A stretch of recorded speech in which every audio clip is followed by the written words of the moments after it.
Research from University of California Riverside has determined that we spend an estimated average of 52 minutes a day talking about someone who isn't in the room.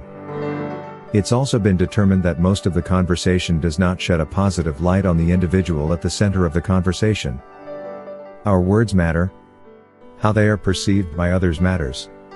How do you think others would react to words you have said about them when they're not around?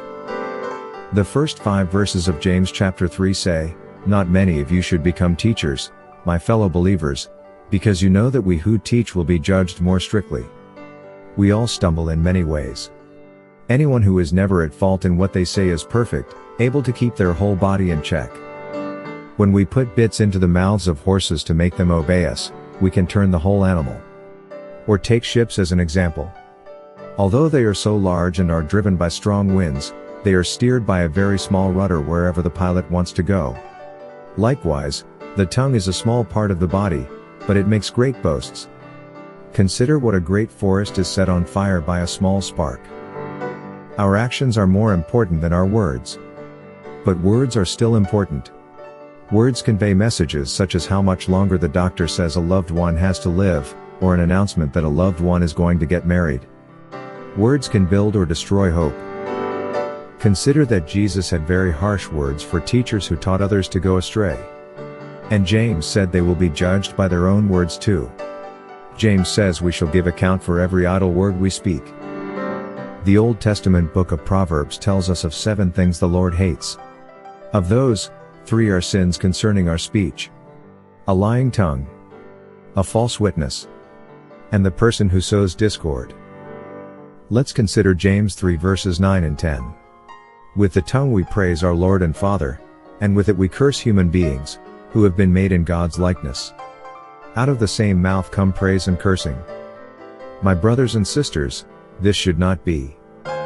James also said the tongue can be tamed by no man. It can be used for good or evil. But James also points out guarding our words is not without merit. We are always tempted to say wrong things. We need to stay on guard. This doesn't mean relying on our own self-control though. It means avoiding temptation to do so, and ask God for keeping us from this kind of temptation. We should also ask God's help in controlling the tongue. Our words can destroy our witness. James 3 verses 13 through 18 says, "Who is wise and understanding among you? Let them show it by their good life, by deeds done in the humility that comes from wisdom. But if you harbor bitter envy and selfish ambition in your hearts, do not boast about it or deny the truth. Such wisdom does not come down from heaven but is earthly, unspiritual, demonic. For where you have envy and selfish ambition, there you find disorder and every evil practice.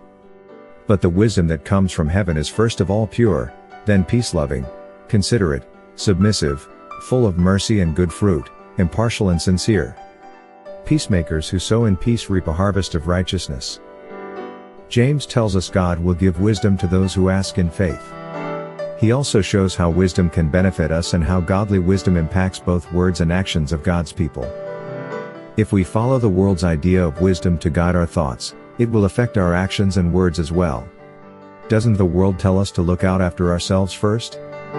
This is summarized in Philippians chapter 4 verse 8, which tells us, "Finally, brothers and sisters, whatever is true, whatever is noble, whatever is right, whatever is pure, whatever is lovely, whatever is admirable, if anything is excellent or praiseworthy, think about such things."